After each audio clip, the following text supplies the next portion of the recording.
Hi clients and friends, Mike Brady here. This week I want to talk about how to discern doom and gloom email newsletters from a newsletter that's going to give you some real advice. Now, this is just kind of my opinion, and I'm a voracious reader, but this is what I've come to, my conclusions. When I get an email and it's all doom and gloom, the world is going to end, sell everything to cash, and these are the reasons, I have to really look at why and how it's saying it. First off, it typically throws out some kind of a straw man, something that is based in reality, but then exaggerates it to an extreme end.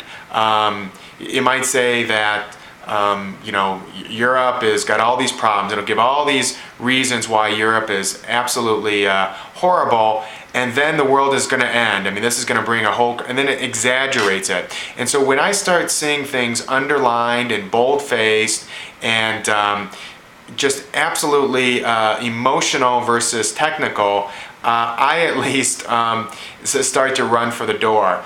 There are a number of websites and newsletters that I like that I want to share with you. I'm going to put them down in the newsletter as well. But the one that is an absolute must for me is John Malden.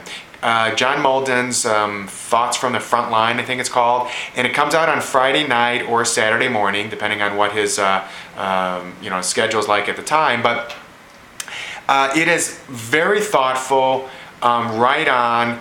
And it too might talk about how Greece and Europe might have a problem, but it'll explain what the problem is, but also the probability of one thing happening over another. That's one of the things that I hate about some emails and some newsletters is that they say this is absolutely what's going to happen and when.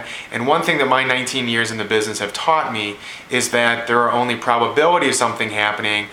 Some humility is important in every prediction. And so when someone says this is absolutely what's going to happen and this is absolutely when it's going to happen, once again, call me a skeptic. I also love this new blog, new to me, it's been out there for a while, called Zero Hedge. And I'm going to put that up in my newsletter. But Zero Hedge I absolutely love. I'm just going to look at my list here. Calculated Risk, Econ Browser, Econ Pick, Macro Blog, and Epicurean Dealmaker.